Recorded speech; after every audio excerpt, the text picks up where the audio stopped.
Makanya tiang guru itu dulu ditebang Pak. Tiang guru itu waktu ditebang itu kan dapat apa ya, dapat kertas katanya.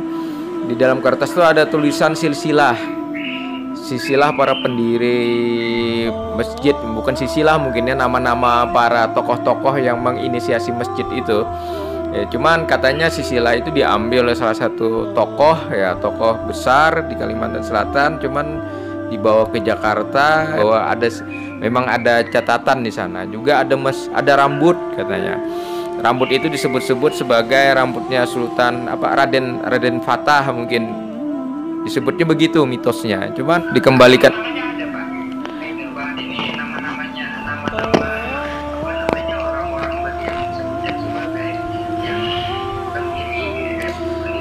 Itu Selamat datang di channel Jejak Sang Datu. 1001 kisah Datu-Datu habaib ulama di Kalimantan. Mengambil berkah dari cerita yang ada, mengupas dari sisi yang berbeda. Jangan lupa like, komen, dan subscribe. Terima kasih.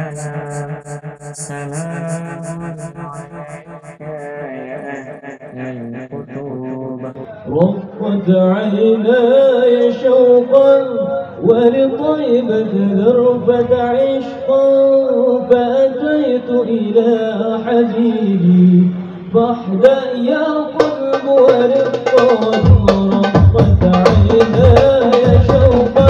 Assalamualaikum warahmatullahi wabarakatuh, sahabat Jejak Sang Datu.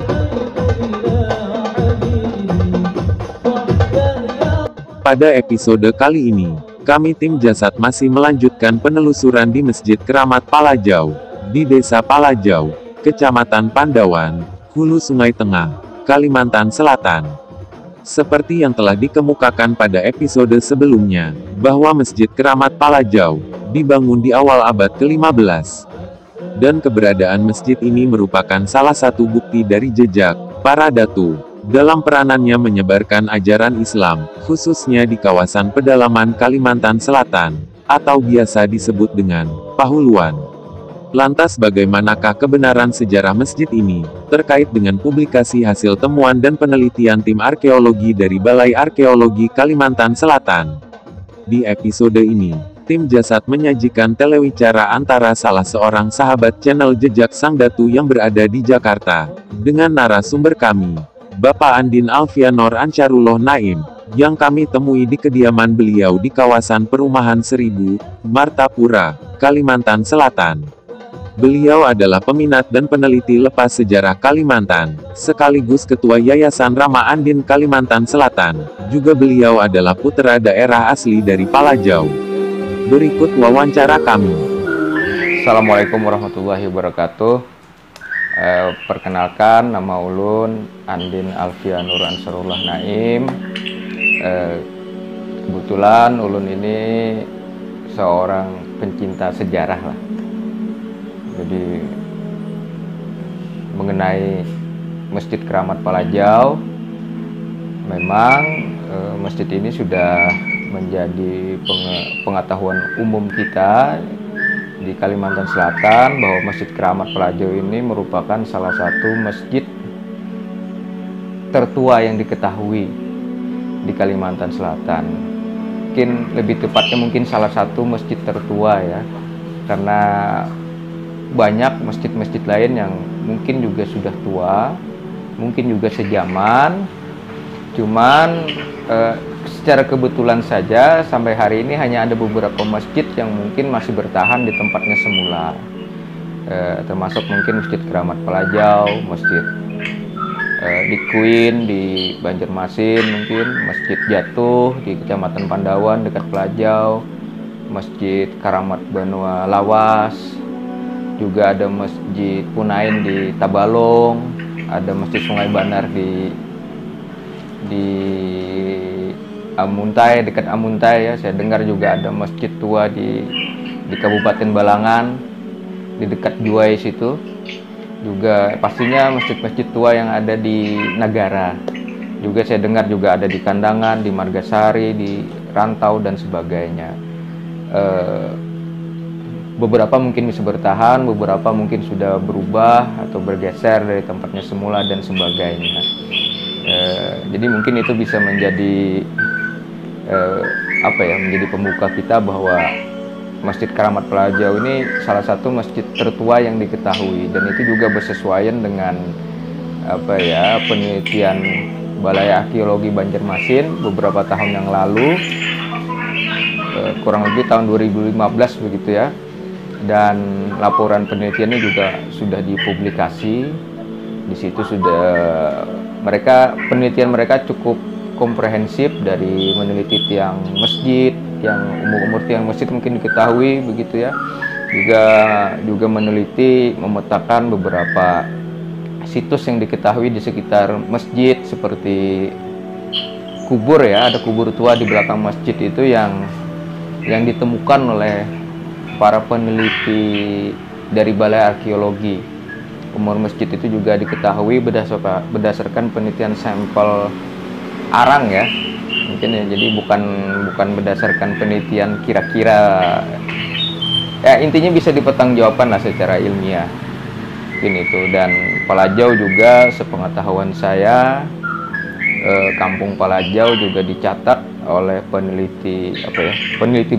peneliti Belanda ya, oleh salah satu pedagang Belanda mungkin di zaman, karena bukunya berbahasa Belanda yang terbit tahun 1700 berdasarkan perjalanan tahun 1690. Bayangkan itu kan sudah 200 mungkin 300 tahun yang lalu sudah ada catatan mengenai Kampung Pelajau, Kampung Benua Asam, Kampung Pemangkih, Kampung Benua Tengah, Kampung Jatuh yang ada di hari ini masuk Kabupaten Hulu Sungai Tengah. Cuman menariknya Kampung Pelajau disebutkan begitu ya, dan itu cukup menarik, artinya sudah cukup tua. Begitu pula penyebutan mengenai pemimpin di sana yang disebut dengan Temenggung Gusti gitu ya, salah satu pemimpin di daerah Pahuluan, di daerah Alai dia menyebutkan. Mungkin Barabai dulu disebut dengan nama Alai gitu.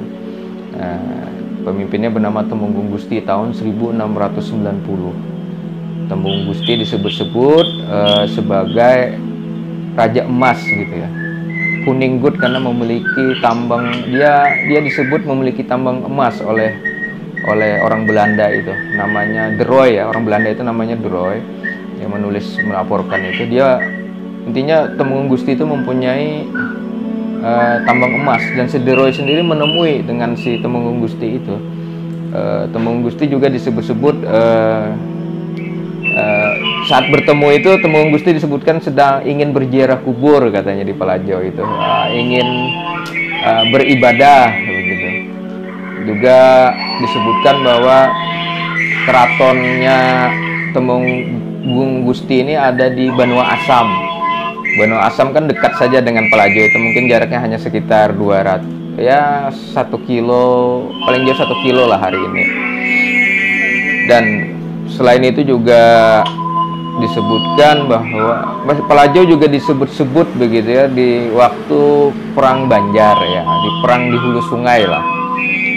Beberapa penyebutan tentang Pelajau itu mengenai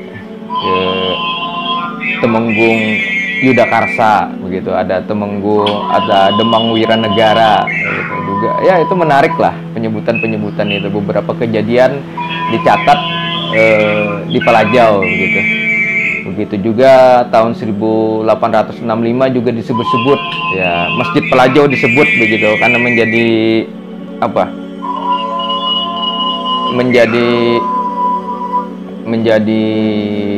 Masjid Keramat Pelajau disebut menjadi tempat berkumpulnya para pemberontak menurut laporan Belanda tahun 1865 begitu. Jadi penyebutan tentang Masjid Keramat Pelajau ini cukup lumayan ada lah dalam laporan-laporan yang kebetulan saya dan teman-teman saya itu menemukannya di beberapa buku zaman dulu. Jadi mungkin itu bisa menjadi cukup menguatkan Juga ada foto gitu, foto yang kita dapatkan dari KTLF itu ya, tentang The Mosque of Barabai, tulisannya begitu kan. Cuman kita bertanya-tanya apakah ini masjid jatuh, apakah ini masjid Keramat Pelajau. Cuman setelah kita teliti dengan seksama, mungkinnya saya pribadi lebih cenderung itu masjid Keramat Pelajau, karena masjid itu, gambar itu cukup apa ya, cukup ya begini, tahun 1867 itu fotografi mungkin baru dan mahal begitu ya. Tidak mungkin hanya lokasi-lokasi tertentu yang akan dipoto oleh pemerintah Belanda hari itu. Dan saya meyakini itu Masjid Keramat Pelajau, karena apa, banyak kejadian di sana, banyak peristiwa-peristiwa penting di daerah Alai, di dekat atau ada di sana. Selain itu juga secara apa ya, secara kalau di foto itu saya mungkin bisa dijelaskan di kayak lokasi posisinya yang mungkin membuat lebih signifikan mendekati Masjid Keramat Pelajau hari ini. Mungkin itu penguat saya. Selain itu juga banyak tokoh dari atau berdarah atau keturunan Pelajau, dan itu diakui oleh banyak orang begitu ya, bahwa Pelajau sendiri merupakan kampung tua. Banyak ulama berasal atau berdarah dari sana, banyak pemimpin, tokoh-tokoh besar juga berasal dari sana, dan itu menjadi catatan penting juga. Cuman jangan lupa bahwa hikayat lama juga menceritakan bahwa ketika apa ya, ketika peperangan terjadi di zaman kerajaan Daha, di mana serangan Demak terhadap Daha itu menyebabkan pemimpin Daha atau pasukan Daha beserta pemimpinnya itu melarikan diri ke Alai, kan begitu, terdesak ke sana. Dan meskipun pasukan Daha ini tidak bisa dikalahkan dalam tanda kutip ya, mungkin tidak ada cerita yang bisa mengalahkan itu. Yang ada kan cuma perdamaian. Hikayat apapun menyebutkan itu perdamaian saja. Entah bagaimana perdamaian itu terjadi, pembicaraannya apa, kan kita masih kurang paham begitu ya. Meskipun banyak versi. Cuman yang satu hal yang tidak bisa kita semua hikayat sepakat adalah bahwa Alai sendiri menjadi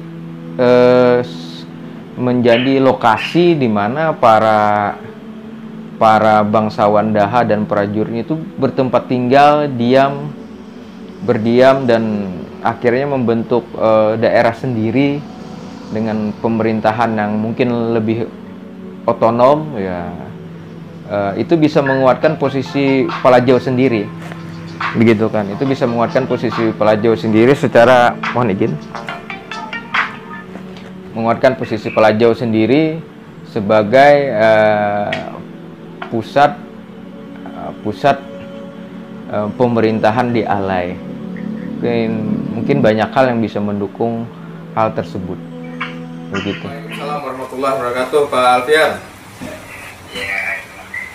Ya Bang Adin, ini saya di Jakarta.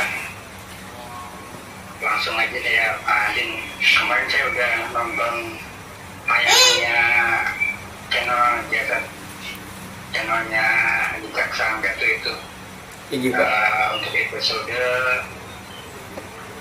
Masjid Keramat Pelajau itu loh Bang Adin. Nah setelah saya tonton itu ada beberapa hal yang menyisakan beberapa pertanyaan bagi saya yang pengen saya tanyakan sama Bang Adin ini. Soalnya setahu saya Bang Adin kan, saya juga udah baca tuh beberapa postingan Bang Adin di medsos. Siap Pak, siap. Termasuk juga yang di Kompasiana ya, ada kemarin saya lihat. Siap. Dan saya yakin tuh Bang Adin tahu banyak nih tentang Masjid Keramat Pelajau ya. Boleh nanya-nanya nih ya Bang Adin ya? Oh siap Pak, siap. Mudah-mudahan ada yang bisa saya ketahui, mungkin bisa saya share sedikit Pak. Siap Pak. Ya gini Bang Adin, yang pertama yang saya tanyakan ya, pengen tahu banget persoalan ya apa istilahnya priorisasi pendirian dan pembangunan Masjid Keramat Pelajau ini.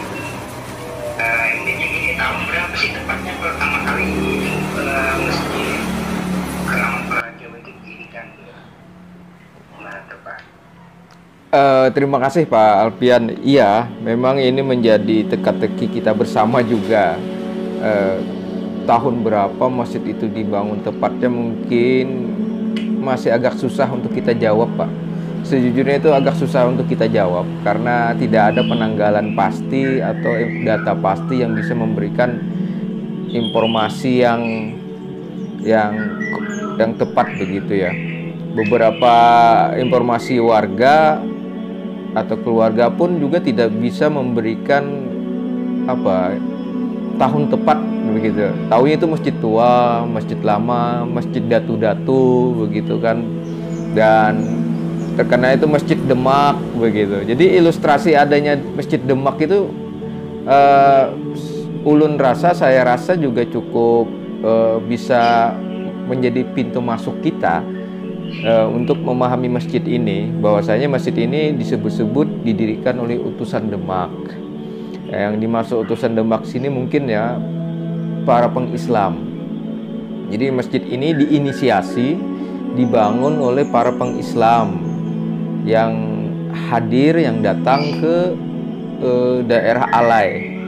Alai ini hari ini disebut Barabai mungkin ya, begitu. Cuman kalau periodisasi mungkin bisa kita lihat di sana, Pak. Periodisasi itu karena ada penyebutan Demak dan itu sudah lama turun temurun begitu. Penyebutan pengislam itu juga sudah lama dan turun temurun. Mungkin bisa kita simpulkan sebuah hipotesa bahwasanya masjid itu memang berperiode di zaman-zaman kerajaan Demak masih ada atau masih dikenal atau populer, Pak. Begitu.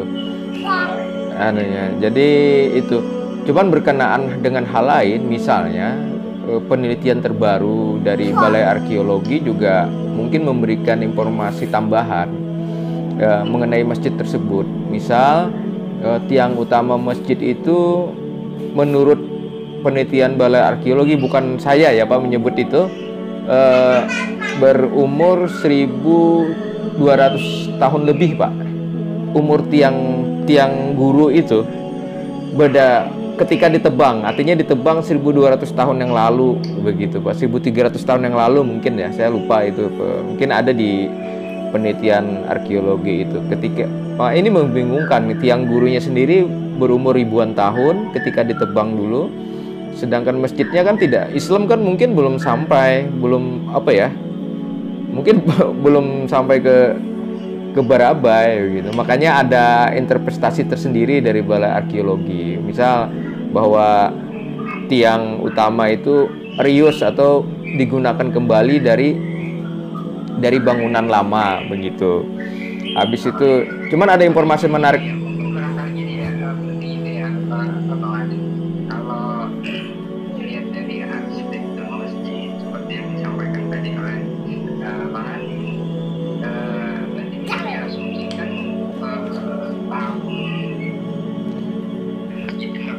Betul Pak, betul Pak.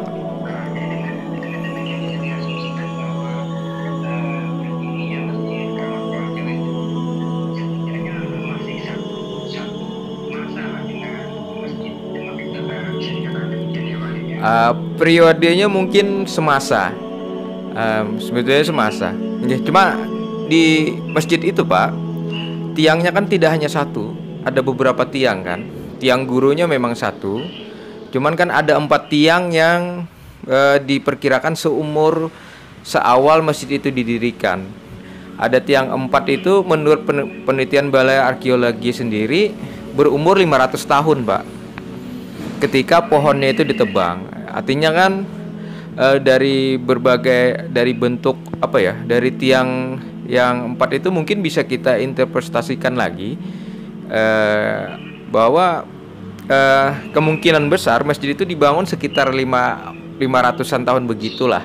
Dan itu mungkin periodenya akan mendekati periode Demak sendiri, ketika Demak masih berdiri atau sekitaran zaman-zaman begitulah. Tidak jauh dari itulah.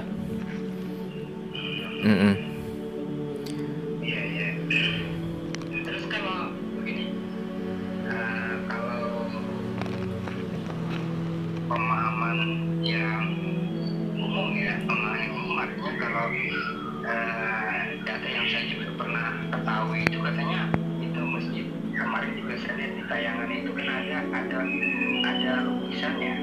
Palitologi apa semacam lukisan daripada bentuk masjid Keramat Pelajau. di masa lalu ya, di masa lalu. Jadi lukisan kayak gitu itu jelas sekali dan mirip sekali dengan bentuk arsitektur masjid Demak ya, dengan atap timas bertingkat 3 itu kan. Iya. Iya Pak. Sebenarnya yang jadi pertanyaannya itu gini, apakah katanya tadi katanya hasil temuan arkeologis bahwa yang dulu atau suku daripada masjid itu sudah berusia jauh lebih tua ya daripada apa diperkirakan dengan masa-masa kejayaan Demak itu sendiri. Nah, apakah itu sebenarnya bentuk yang digambarkan itu yang lukisan itu adalah bentuk awal atau justru sebenarnya ada bentuk lain yang lebih awal lagi? Bagaimana? Kita kurang memahami juga ya Pak, apakah ada bentuk-bentuk awal lagi sebelum itu. Cuman yang kalau masjid sekarang ini kan memang agak sudah berbentuk 5. Sebelumnya tahun 70 itu kan dipugar begitu ya. Masjid Keramat Pelajau itu kan pemugaran yang terkenal itu kan tahun 70 Pak. Ketika masjid itu sudah agak miring begitu katanya. Udah agak miring, kemudian orang datang tuh banyak mengambil kayu-kayu tiang gurunya itu oleh salah satu ulama bersepakat dengan ulama lain di Pelajau, dibongkar lah gitu, dipugar begitu ya, dipugar masjid itu mengikuti ya masjid modern lah, karena mungkin kurang paham apa yang menjadi pertimbangan zaman itu begitu ya Pak. Itu di masjid dibongkar ya gitu. Cuman tahun 90-an baru ada rasa sadar lagi untuk ingin mengembalikan masjid itu ke bentuk semula. Makanya tiang guru itu dulu ditebang Pak. Tiang guru itu waktu ditebang itu kan dapat kertas katanya. Di dalam kertas itu ada tulisan silsilah para pendiri masjid, bukan silsilah mungkin ya, nama-nama para tokoh-tokoh yang menginisiasi masjid itu. Ya, cuman katanya silsilah itu diambil oleh salah satu tokoh besar di Kalimantan Selatan, cuman dibawa ke Jakarta dan karena sudah sangat rapuh kertas itu hilang, hancur. Cuma tulisannya sempat dibaca sedikit begitu ya. Sempat dibaca sedikit, cuman informasinya juga tidak jelas itu. Cuman itu sudah menjadi pengetahuan umum begitu ya, bahwa memang ada catatan di sana. Juga ada rambut katanya. Rambut itu disebut-sebut sebagai rambutnya Sultan Raden Fatah, mungkin disebutnya begitu mitosnya. Cuman kebetulan itu yang memegang itu paman saya sendiri. Kata paman, saya diambil tuh dihambur-hambur saja karena dulu tidak tahu begitu ya. Cuman ya ketidaktahuan ini kan menarik juga sih, bagaimana itu terjadi di zaman dulu. Cuman itu sudah terjadi lah Pak. Ya yang pasti dikembalikan.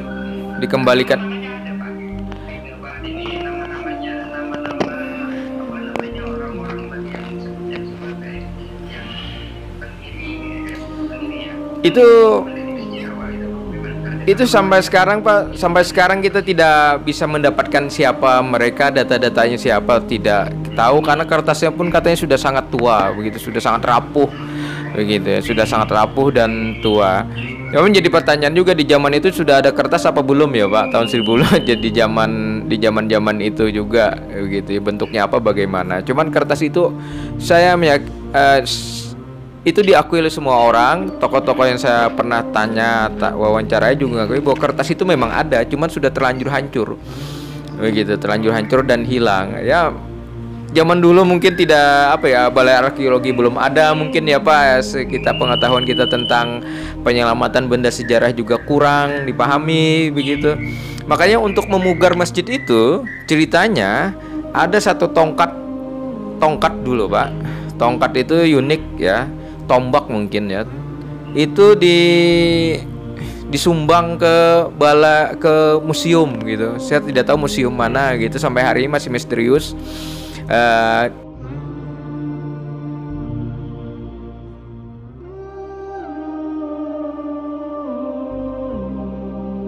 Informasinya begitu, Pak.